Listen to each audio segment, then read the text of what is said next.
Hello, everyone, and welcome to On Civil Law. For today's story, we turn our attention to the U.S. Supreme Court, in which Donald Trump has asked the U.S. Supreme Court to stop the state court of New York from imposing sentencing on him relating to the felonies that he was convicted of by a jury relating to bookkeeping errors or mistakes or fraud, depending on how you want to characterize it. And one of the issues here is the issue of immunity, because the president, by virtue of being president, enjoys some immunity.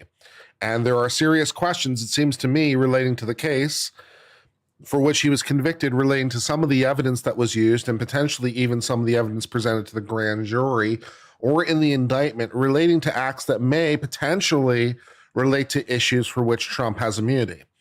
And so that issue legally really should be decided on an interlocutory appeal before the case is finalized, but the trial court has denied it. And most annoyingly to me, denied it without any rationale. And also the Court of Appeals in New York, or the appellate division as they call it, also denied it without any rationale. Right? So it's like, okay, let's, I just try to look at this legally as best as I can. It's like, okay, what are the rules? The rule is like an issue of immunity should be decided on interlocutory appeal, because an immunity is not a defense. An immunity is an immunity. It's broader than a defense. It prevents the very action from going forward in the first place. There are multiple kinds of immunity, and this is one kind of immunity. And so, like in the categories of immunity, it shouldn't be any different. Now, what the scope of that immunity is could be obviously very different, right? Because different immunities have different kinds of scope. So the scope of the immunity might be a problem, but as to the rules regarding immunities, it should be the same. So if the issue is immunity, you normally have a right to appeal while the case is ongoing, an interlocutory appeal, because it's not a defense. It prevents the very thing from happening in the first place. But for some reason, neither the trial court nor the Court of Appeals allowed that in New York, and they didn't even say why. The decision from the Court of Appeals was one page, simply saying denied, and the decision from the trial court was like they didn't provide any rationale, which is like, it's very, very frustrating to me, because maybe somehow they're right, but they didn't explain it to me. How am I supposed to do legal analysis on the back of nothing? I don't know. In any case, we've gone to the U.S. Supreme Court to ask them to enjoin proceedings. In this application for a stay of criminal proceedings in the Supreme Court of New York County, and by that way, they of course mean the trial court of New York County, because that's what New York calls its trial courts. They call them Supreme Courts, just to confuse everybody. In the trial court of New York County, New York, pending the resolution of President Trump's interlocutory appeal on presidential immunity. Okay, so we want to put in a stay of proceedings. Okay. And we filed this directly with the U.S. Supreme Court. Okay. So let's skip through the table of authorities. I'm sure there are many authorities. Introduction.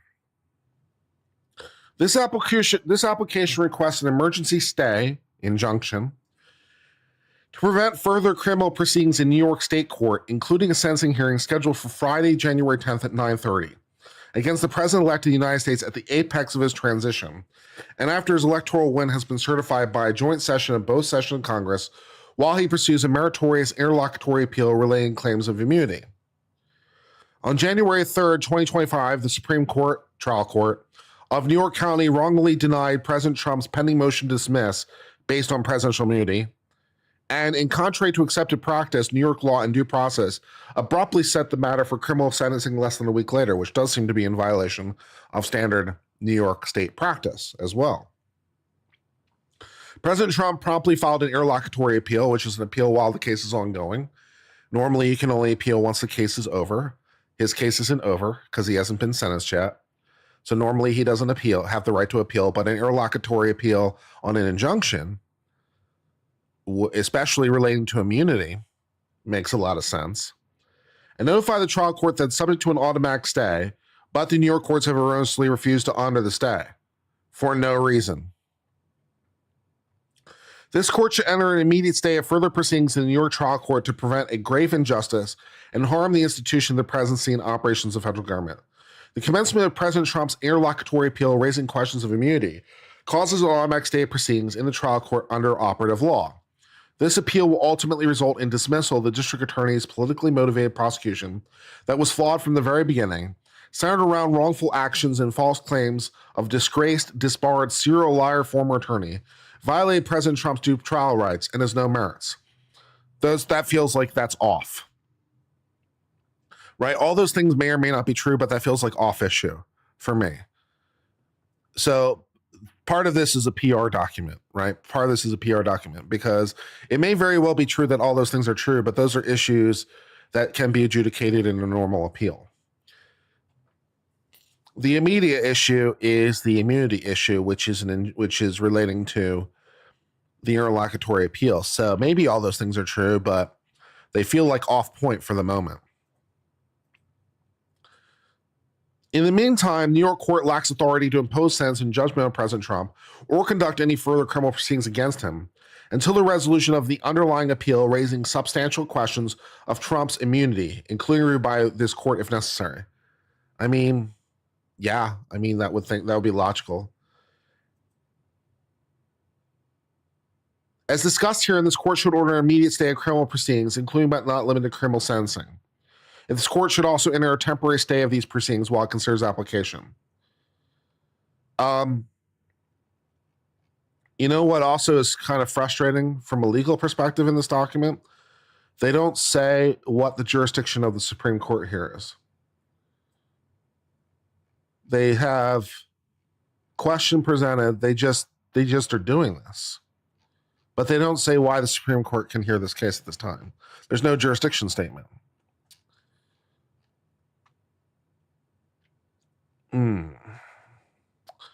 Yeah, I'm not 100% sure they can do this. I'm not 100% sure they can file directly with the Supreme Court. I don't know if they also plan to simultaneously file in district court, in federal court. That would seem to be like the more likely avenue. I don't know that you can appeal to the U.S. Supreme Court this time or even file for a stay by the U.S. Supreme Court at this time. I'm not sure the Supreme Court has jurisdiction at this time. And there's no jurisdiction statement in this. So I'm not sure how to parse this. Is there a jurisdiction statement in this anywhere? Let's see. So we're on page 12. And jurisdiction would be presented at the top, like just by form. Like there's a way that these things are presented, and jurisdiction would have been presented by now. And there is no jurisdiction statement in this thing. So that's interesting. Yeah.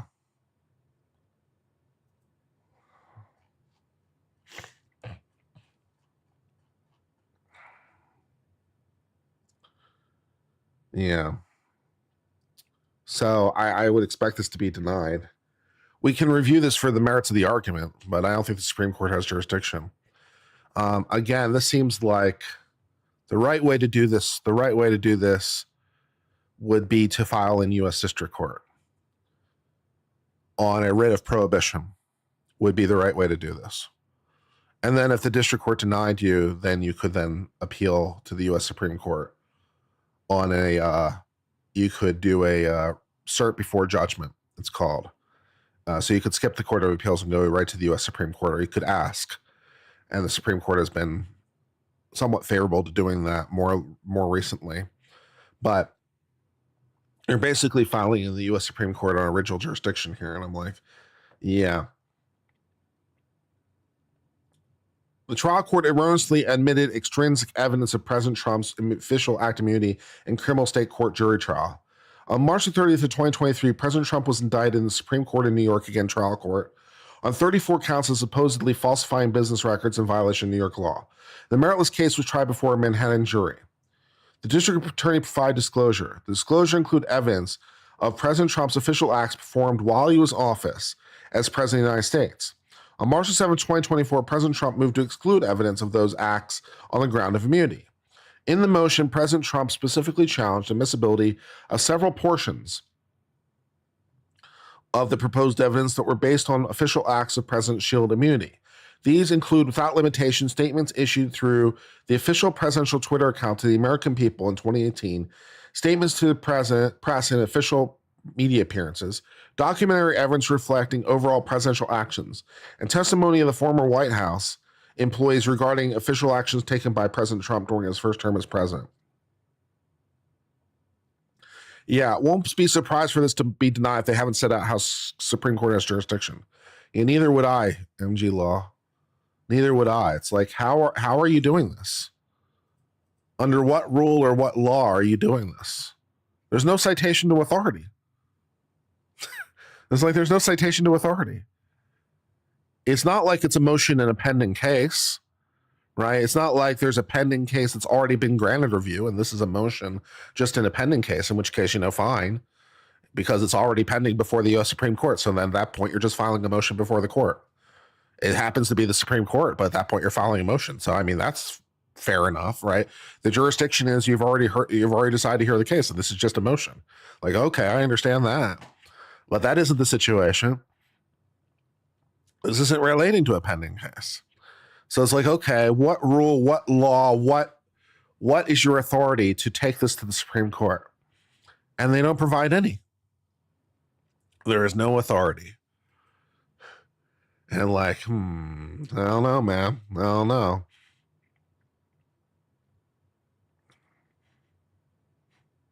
Civil rights, but the issue is the authority of the Supreme Court to hear the case. The Supreme Court is not the Supreme Court is a court of review.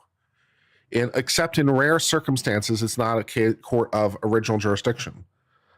You can't usually file just in the Supreme Court. The Supreme Court can only hear things on review, typically. So it doesn't matter if it's civil rights. It doesn't matter if it's constitutional. It doesn't matter what it is. You file in a lower court first, and then you go to the Supreme Court. So, that's because the Supreme Court's a court of review. Now, there are certain circumstances in which the Supreme Court is the court of original jurisdiction, but even then, you would still in your jurisdiction say, oh, the Supreme Court has original jurisdiction because of this reason. You would still put that in your jurisdiction statement. And the very fact that you're having to guess means that's the problem. It's like the very fact you're trying to guess. I hope to take it up for the perceived immunity violation, but they have to. They can't. They can't. Right? Because the Supreme Court is a court of review. The Supreme Court, there are rules, man. There are rules. They can. They really can't. It's a violation of Article 3. The Article 3 specifies the jurisdiction of the U.S. Supreme Court. The U.S. Supreme Court shall have original jurisdiction in these kinds of cases. Otherwise, it has only appellate jurisdiction. The Supreme Court does not have jurisdiction. It's unconstitutional. So they really can't.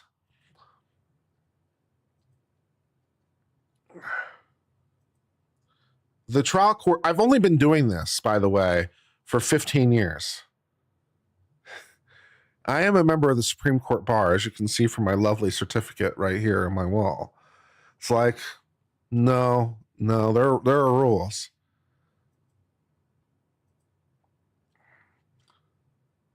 And, maybe they can take this case, but again, you're not even providing a statement as to why.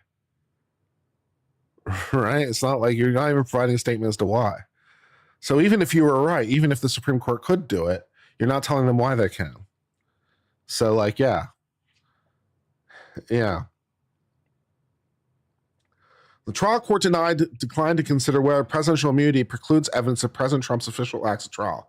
The trial court also rejected President Trump's stay to request a stay to trial court pending immunity. President Trump filed an interlocutory appeal seeking, among other things, a writ of prohibition as to the trial court's decision. The petition was denied, by which time the trial was concluded. In denying the petition, the appellate division erroneously reasoned that President Trump's claims of immunity may be raised on direct appeal, and thus the New York appellate courts need not address them before trial. On April the 15th of 2024, the first day of jury selection, the district attorney made an offer of proof involving official acts of President Trump while in office. In response, President Trump renewed his objection to such evidence. All right, so now we're just going through why the issue is preserved. Let's skip that. Let's skip that and just assume the issue is preserved. On July 1st, on 2024, this court issued its decision in Trump versus the United States. This court held that the President of the United States has absolute immunity from criminal prosecution from exercising his core constitutional power and has least presumptive immunity for other official acts within the outer perimeter of his responsibility. The court further held that presidential immunity protects against evidentiary use of those official acts in criminal proceedings because the presidential immunity prohibits the court or jury from examining acts for which the president is immune, even on charges that purported to be based on unofficial conduct. This court also held that presidential immunity should not be reserved by trial, but must be addressed at the outset of proceeding, which is normally how that would be done. On July the 1st of 2024, President Trump sought leave from the trial court to file a motion to set aside the jury verdict based on the decision. On July 10th, President Trump filed a post-trial motion to dismiss based on immunity, seeking vacatur of the verdict and dismissal of the case based on misuse of official acts evidence, both at trial and before the grand jury. President Trump's motion challenging the detailed, erroneous admission of all official acts evidence cited above. On December 16th of 2024, the trial court erroneously denied Trump's motion to dismiss based on presidential official acts immunity. The trial court's decision order wrongfully concluded that all contested evidence at trial related entirely to unofficial conduct entitled to no immunity. The decision, among others made by the trial court, was an error, and if allowed to stand, would gravely undermine the American presidency. Okay. The trial court refused to recognize immunity from prosecution of the president-elect. There is no such concept. That's bullshit. So point 2 is stupid, and I'm going to skip it. The president-elect enjoys no protection. That is dumb. That is dumb. The immunity that you get is from being president. President-elect is not the same thing as president, and that's really dumb, in my opinion. It's like incredibly dumb. You don't enjoy any immunity because you're president-elect. That's stupid. It's like you enjoy immunity because you're president. The New York courts erred in refusing to stay criminal proceedings at the trial court pending resolution of President Trump's interlocutory appeal. The trial court denied President Trump's motion to dismiss based on presidential immunity in late afternoon of Friday, January 3rd, 2025, and set the court case for sentencing just 1 week later, just 10 days before inauguration, in violation of standard practice, due process, and New York criminal law.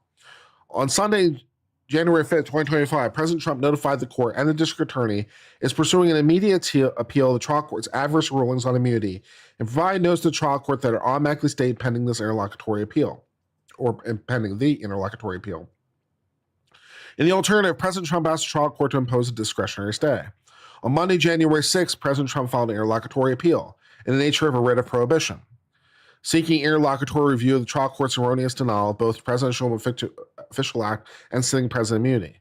President Trump also sought immediate stay of trial court's proceedings from the New York Appellate Division. On January 7th, the Appellate Division denied. Due to the time sensitivity matter, President Trump is now simultaneously filing an application for emergency stay to the New York Court of Appeals, which is the highest court in New York, and this stay application in this court.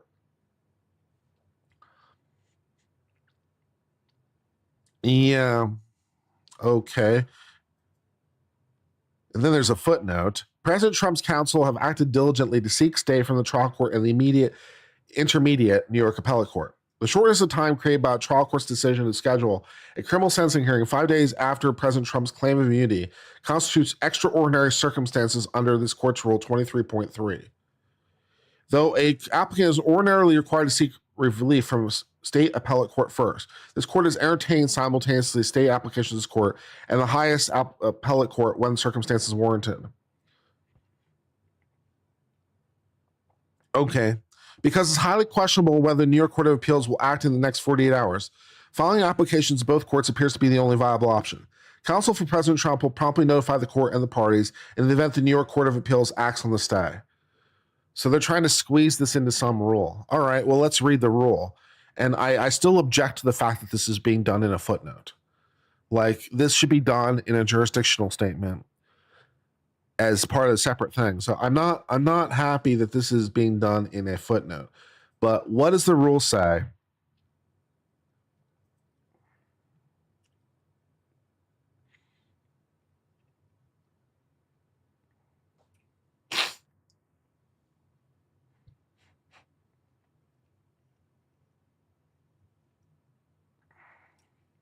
The rule says, I have to readjust the margins to make it appear right on page. I'll just read it.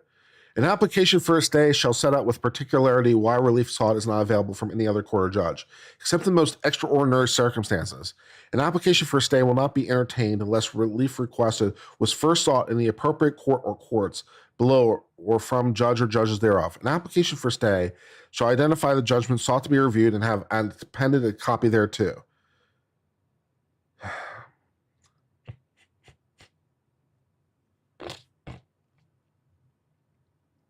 Okay, well, they're trying to squeeze this into some rule, and they're trying to do it in a footnote.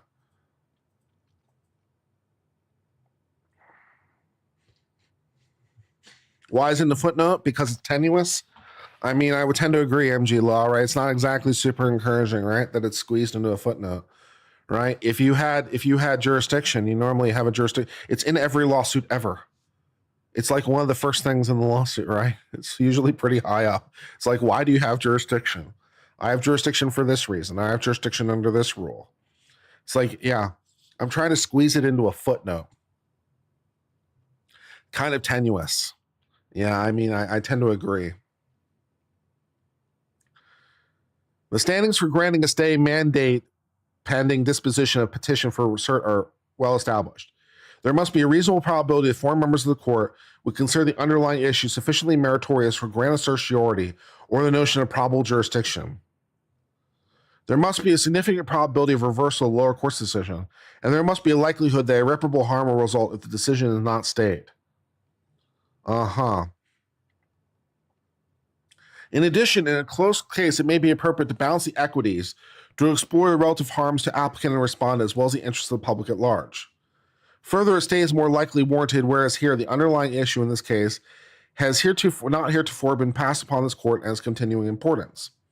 Thus, the existence of an important question not previously passed on by the court is a factor that weighs in on the stay. Where the appeal raises a difficult question of constitutional significance that also passes a national problem, the stay is warranted. There's reasonable probability this court will grant cert. Okay. First, because there's a reasonable probability the court will grant cert in this case because the case satisfies the court traditional criteria for discretionary review. Regarding the first two questions presented, whether President Trump is entitled to an automatic stay pending interlocutory appeal, and whether the evidentiary use of President Trump's official acts violated the doctrine of presidential immunity, the New York courts have decided an important federal question in a way that conflicts with relevant decisions of this court and other federal courts. On the third question presented, whether sitting president's immunity from criminal process also shields a president-elect from criminal prosecution during the brief but critical period of presidential transition, which it absolutely does not. That would be incredibly stupid. The New York courts have decided an important question of federal law. There is no immunity to being president-elect. That is insane. Where would the immunity be coming from? It can't be coming from the Constitution. You're not president yet. How can you have official acts when you're not the official? Ugh.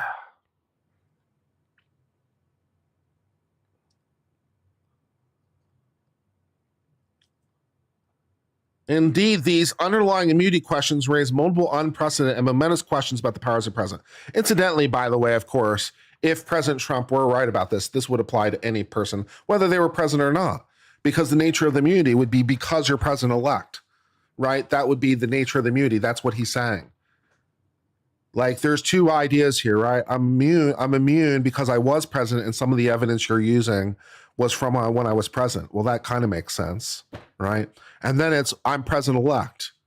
Well, you know who else would be president-elect? Like, whoever happens to be president-elect at the moment, whether they served or not, in any capacity.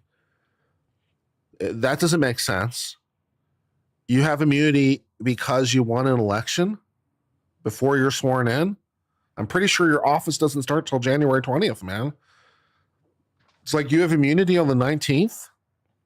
I'm almost present. That's like, it's like horseshoes, man. Horseshoes and hand grenades. It's close. It almost counts. Yeah. Maybe JD Vance has presidential immunity by that logic.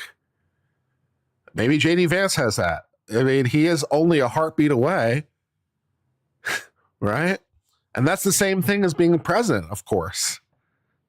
That's the exact same thing. Maybe Kamala Harris has presidential immunity. Maybe Joe Biden had presidential immunity when he was vice president, right? When he was keeping those classified documents in his garage, and Trump has always said, well, you didn't have immunity because you weren't present. Maybe he does have presidential immunity. I mean, Obama could have died at any time and then he would have been president. And that's like the same thing, man.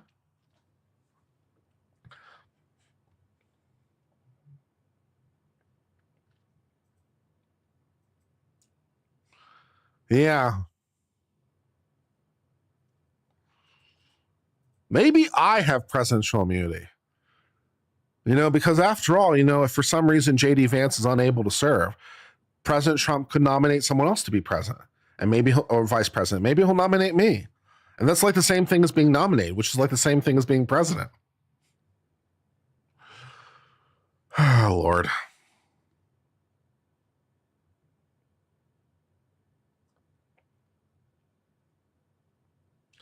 The New York courts contradicted this court's precedent and that of other courts by denying a stay of criminal proceedings pending resolution of the interlocutory appeal.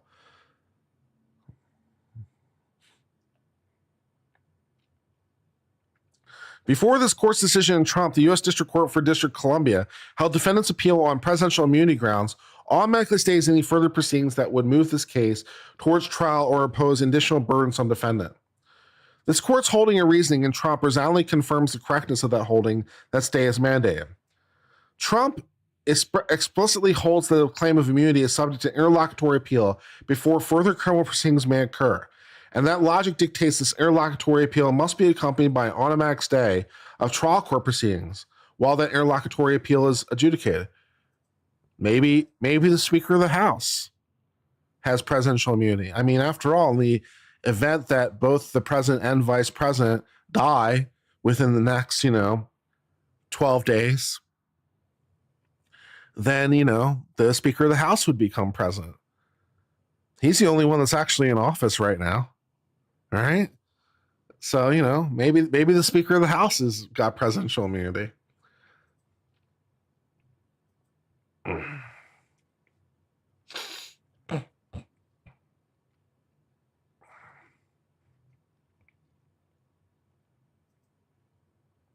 In Trump, this court emphasized the essence of immunity is that the possessor's entitlement not to have to answer for conduct. Because the president is immune from prosecution, a district court denial of immunity must be appealable before trial. Questions of immunity are reviewable before trial because the essence of immunity is entitlement not to be subject from suit. And that is sort of the more interesting issue as it relates to acts that he did while he was president.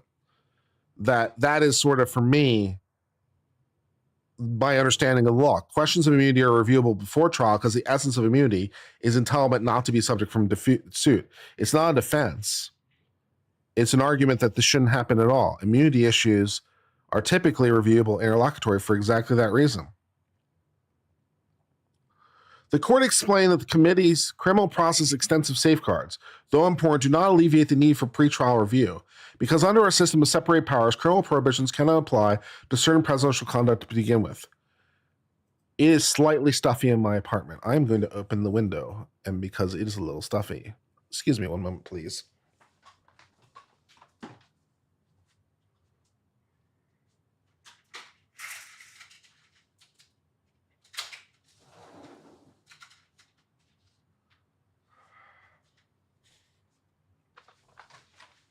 Okay. I'll have to close it in a second because it's kind of cold outside, but I'll let in a little fresh air here for a second. The court explained that criminal process's extensive safeguards, though important, do not alleviate the need for pretrial review.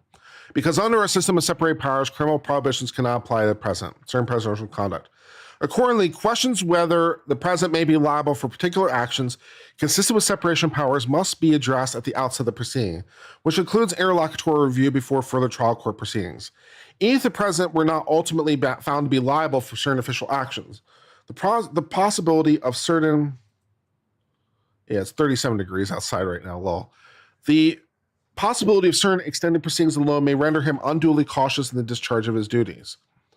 Vulnerability to the burden of trial and inevitability of danger of outcome would dampen the ardor of all the most resolute. Okay, we can skip this. Yeah. Entitlement to immunity from suit rather than a mere defense to liability is effectively lost if a case is erroneously permitted to go to trial.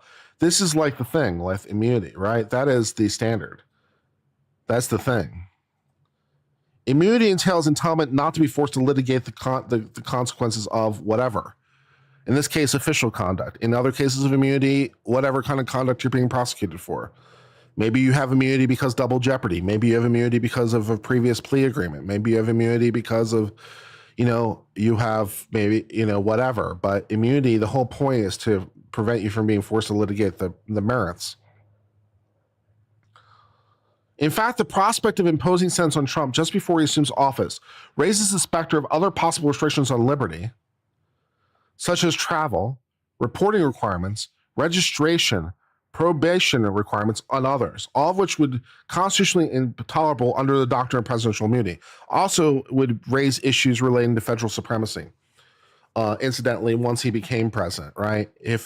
This would be even like, because there's nothing stopping a person serving sentence from running for president, because it's not it's not a thing that would prevent you from being qualified to be president. So you could be like a person serving time for like armed robbery and win presidency, right? So there's nothing stopping that from happening.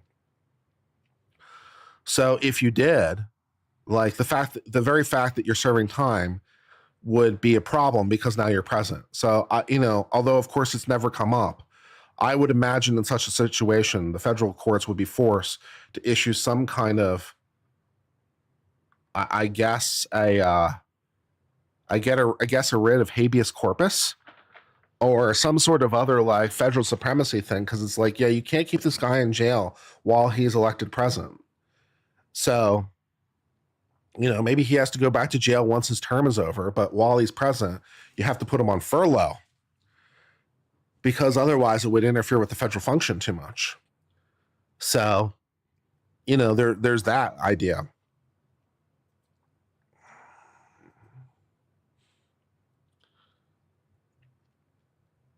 Furthermore, the trial court's erroneous approach would deprive the presidential immunity of its intended effect. Yeah, forcing the president to continue defending a case, potentially through trial, or even more dramatically here through sentencing and judgment,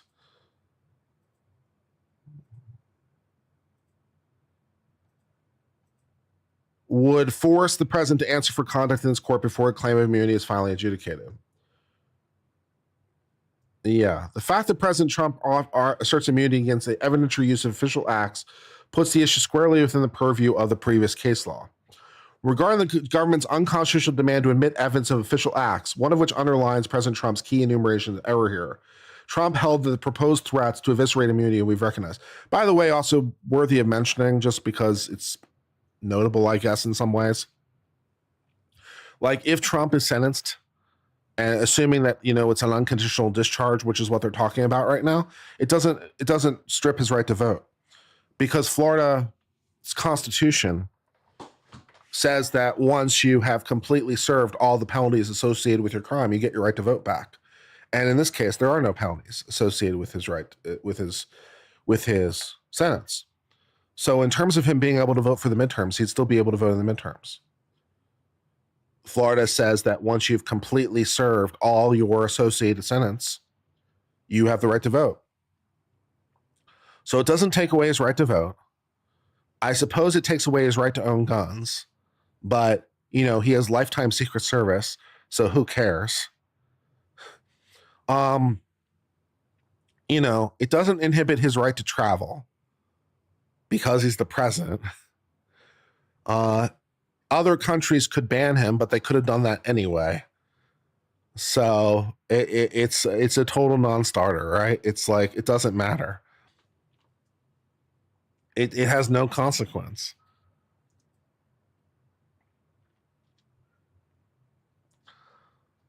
It's purely political and symbolic, yeah.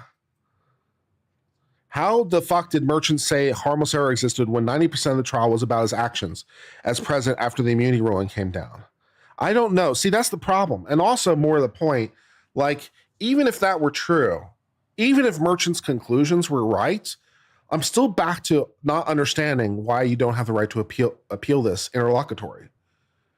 That's the thing that gets me, and neither the trial judge nor the Court of Appeals has explained it. The merchant basically wrote for substantially, similar reasons that the case law cited by Trump is factually distinguishable. How? It's off point. Why? The Court of Appeals, in a one-page decision, simply said denied. Well, that's a lot of legal analysis, right? So it's like, was merchant right about it being harmless? Maybe he was right, but I'm still back to why can't you appeal that on a basically an appeal as of right on an interlocutory, because that's normally how immunity issues are resolved.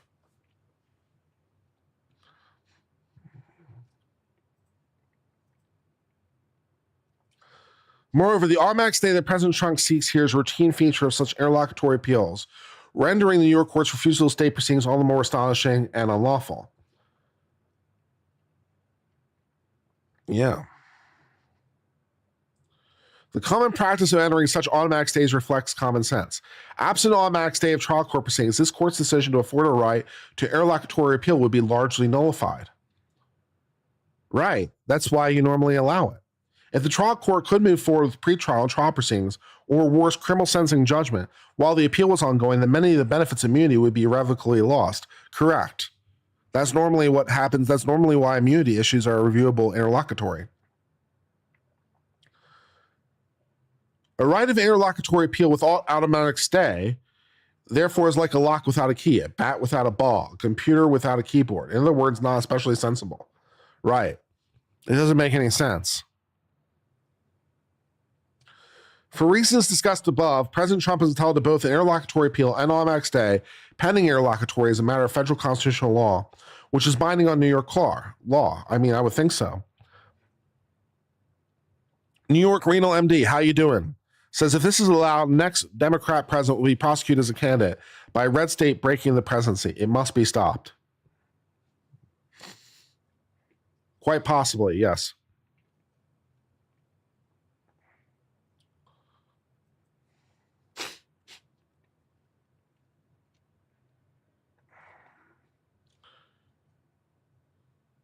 Okay, blah, blah, blah, blah, blah, blah.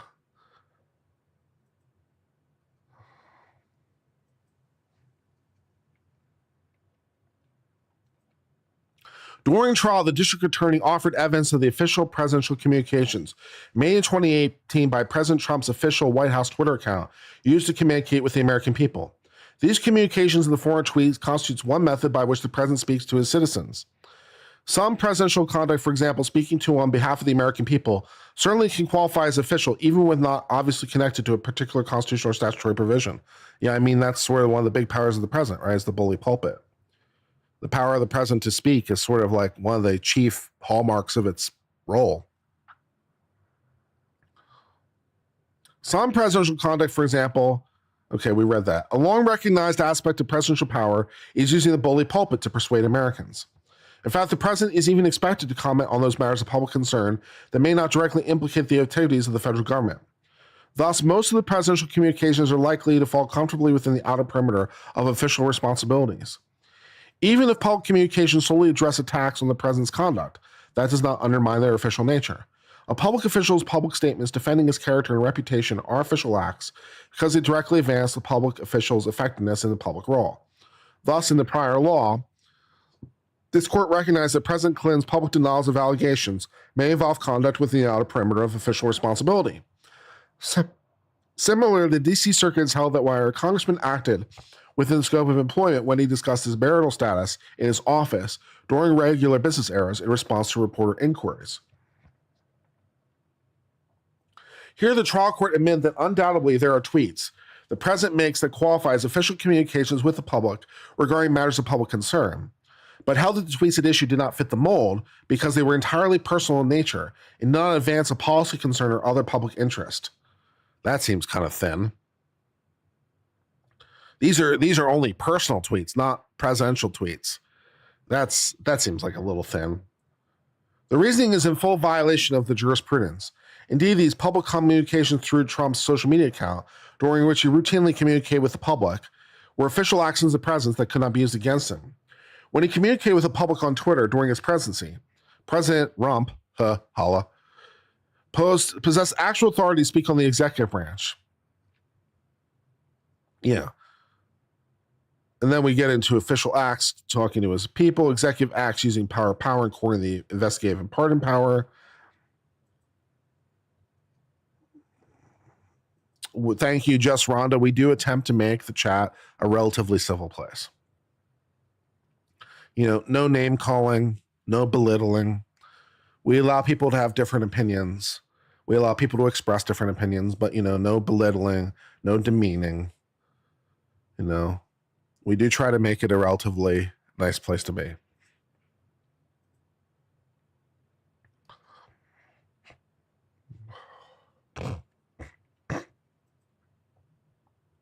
At the trial, the district court also presented a February 18th 2018 text message from Cohen indicating that Trump had approved Cohen's publicly addressing the FEC complaint.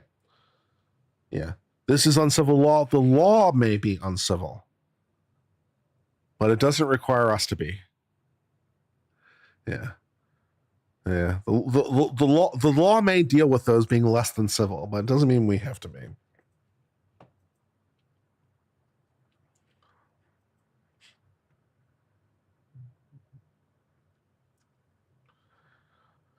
Submission of government relating to official acts. New York courts denial of immunity constitutes a grave error. All the parties agree that sitting presidents of the United States enjoy absolute presidential immunity from any criminal investigation or prosecution, state or federal. In the criminal context, separation of powers precludes the criminal prosecution of a sitting president.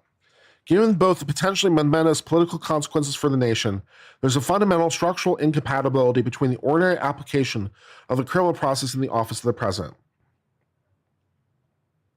The indictment or criminal prosecution of a sitting president would be unconstitutionally undermine the capacity of the executive branch to perform its constitutionally assigned functions. Like other aspects of presidential immunity, sitting presidential immunity binds state prosecutors and state courts under the Supremacy Clause. States have no power to retard, impede, burn, or in any manner control the operation of the federal government. Yeah. The Constitution guarantees the entire independence of the general government from any control of the states. It follows that the states also lack the power to impede the president's execution of the law. Under this power, the Supremacy Clause prohibits state judges and prosecutors from interfering with presidential official duties. Because federal prosecutors may not charge or proceed in any way against the sitting president, it follows a fortiori that state prosecutors may not do so either. The New York courts erred, however, in holding that immunity provides no protection to the president-elect. No, that's not an error. That's not.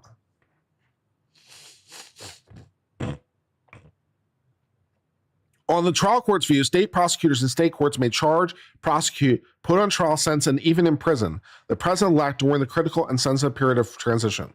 Yeah, I think that's right. Until he's president, he's not president. So, I think that's right. It's you don't get the powers of the president until you're president now. So that part I agree with. In the Presidential Transition Act, Congress emphasized the close relationship and continuity between presidential transition duties and official duties.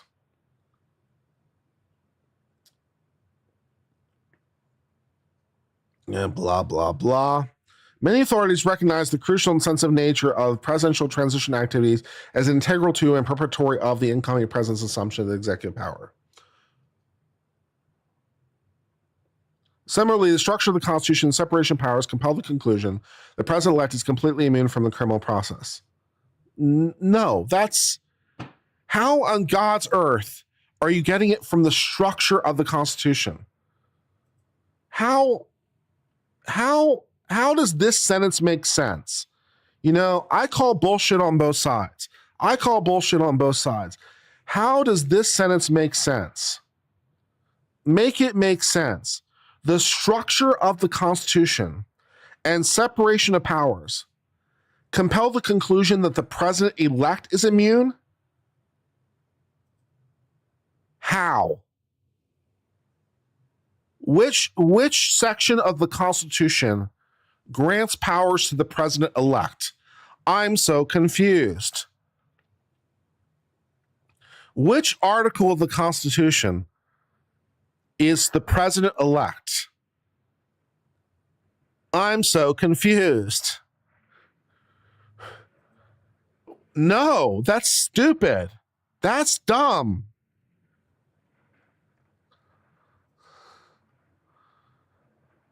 Okay, I totally understand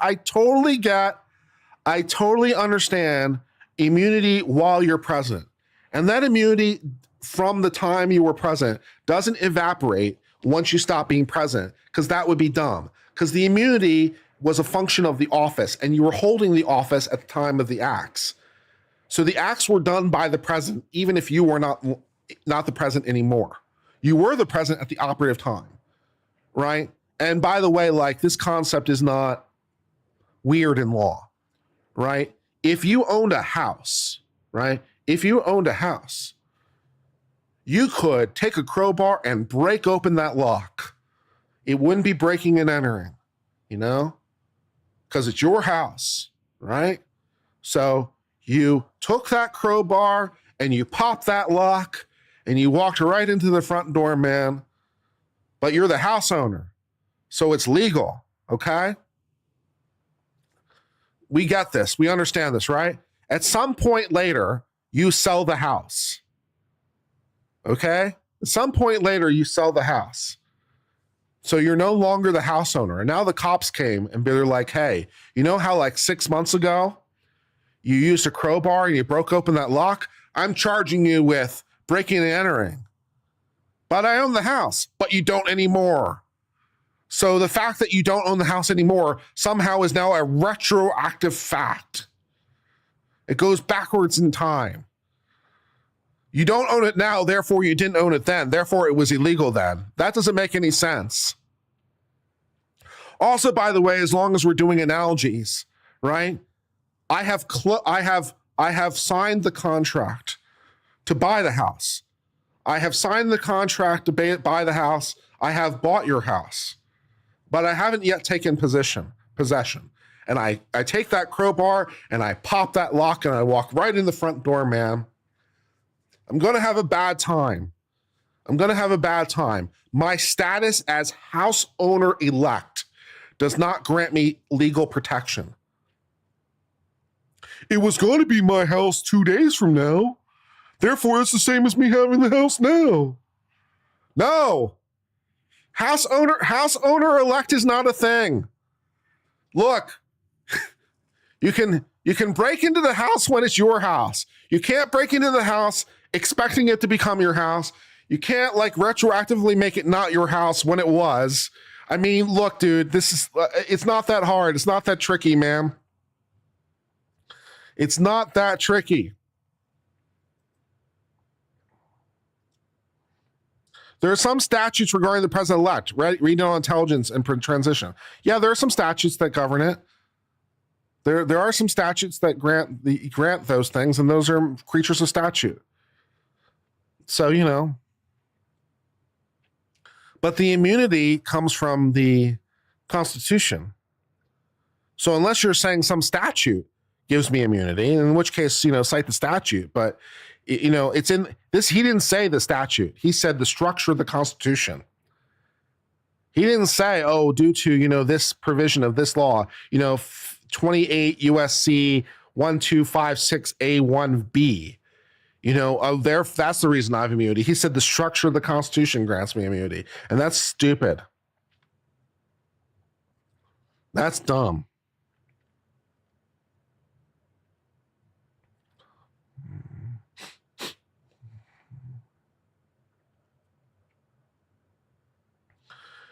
The separation of powers presents the criminal prosecution of the president because it would prevent the executive from accomplishing its constitutional functions. First, the actual imposition of criminal sentence of incarceration would make it physically impossible for the president to carry out his duties. Yes, in which case I agree that, if we would grant him some sort of furlough by some sort of federal law, we would have to do it. I mean, I grant the premise, but no. This is just as true as the president-elect as the president. I don't know.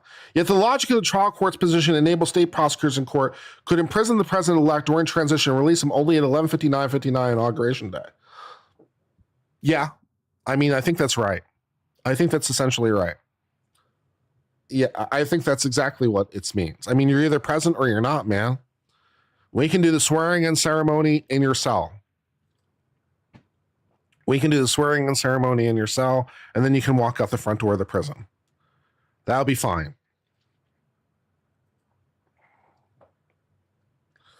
Moreover, any criminal sentencing, even distraction of ongoing criminal proceedings disruption, will continue to disrupt the enormously burdensome and sensitive task of presidential transition. The Presidential Transition Act provides that transition activities shall include the preparation of a detailed, classified, compartmented, secure summary by relevant outgoing executive branch officials of specific operational threats to national security, major military covert operations, and pending decisions on use of force. This summary shall be provided to the apparently successful candidate for the office of president as soon as possible. We can give it to him in a prison cell. We'll turn his prison cell into a skiff. It'll be fine. The president shall elect complete engagement and undivided attention to this process are critical for national security. One of the top priorities of any, what are you saying in chat? What am I ignoring? I'm trying to read. What argument am I ignoring in chat? Cops could arrest the elect to stop him from taking office then, if they have grounds to arrest him. I mean, they can't arrest him for the hell of it, but if there's grounds to arrest, then yeah, if there's probable cause.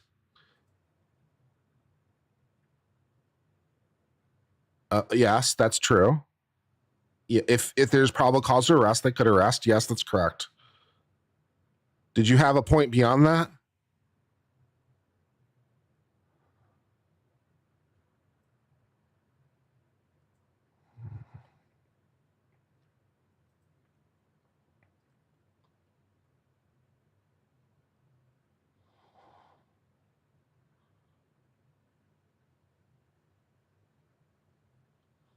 Do it all the time, call it pencil whip. I have no idea what you're talking about. You're going to sit in a cell till they figure it out? If they're holding him in a cell improperly, then a writ of habeas corpus would be the appropriate thing to do. And you could even do it on an emergency basis if the need was sufficient. Was there, I don't, what question am I ignoring? Since you accused me of ignoring a question, what question am I ignoring? What was your question?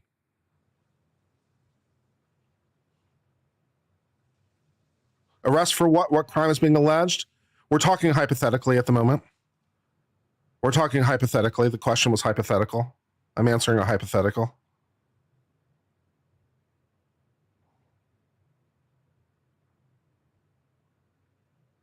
How they get past Secret Service? I don't understand. In terms to arrest, if they have an arrest warrant, that would do the trick. I would imagine. I'm getting timed out. You haven't gotten timed out yet. You accused me of not answering a question. And I want to make sure that your question is answered. So what is your question? This is an argument, though. Where's the explicit part of the Constitution that says he can't be forced to serve as president from jail? It wouldn't be. It would be more implicit. It wouldn't be explicit. It would be implicit. That would be in the nature of the separation of powers. That would be in the nature of the constitutional aspect. That would be a combination of things. So it wouldn't be explicit. It would be implicit. It would just be like and there's also some case law that basically says like the states can't interfere with the federal government and he's the federal government. He's the executive branch. So like it's more implicit, but the case law is there. All right. If you have a question, let me know and I'll answer your question. Don't elected officials get protection from arrest? No. Especially to stop interference with votes and other governmental functions? Oh, you mean if they're already elected? Yes. If they're already holding office? Yes. Yes. Elected officials do get power to prevent them from being arrested. This is true. Yeah. So you can't arrest them to stop them from showing up for a vote, for example. Yeah. So if they're already elected, but in that case, it's coming from the fact that they're already holding the office. So yes.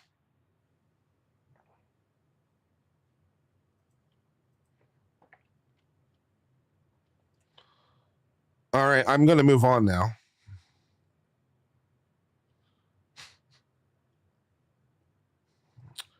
The president-elect's complete engagement and undivided attention to this process are critical for national security.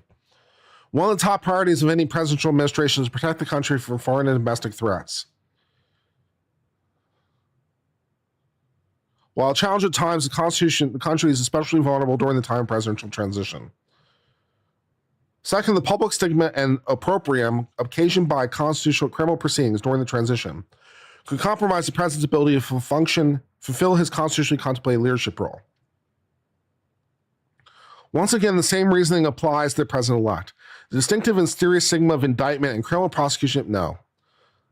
Skipping this part because I don't think it's right. The trial court concluded that President Trump poses no immunity from criminal process until noon on January 20th. That part I think is correct.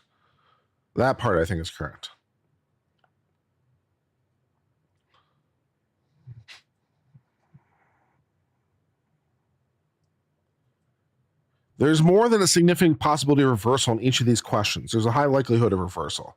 The New York court's rulings on the first two questions are direct and irreconcilable conflict. There's likelihood of irreparable harm absent the stay. Yeah. And the balance interest requires the stay and thus the conclusion. So other than the fact that I'm not 100% sure the Supreme Court has jurisdiction, and incidentally, I'm not sure they think they do either.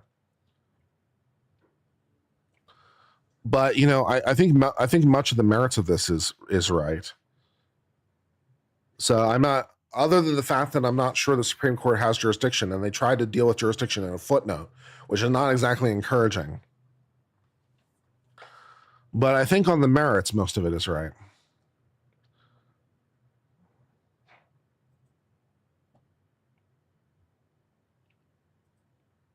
Opinion on arbitration?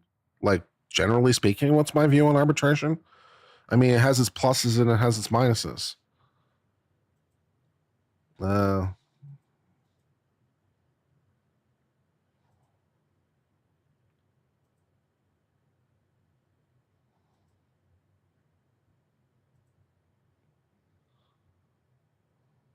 Okay. Well, I guess I'm going to go ahead and sign off.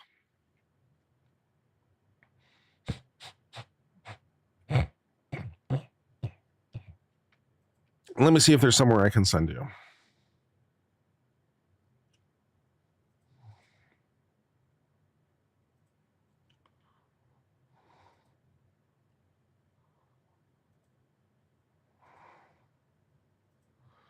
Is anyone streaming?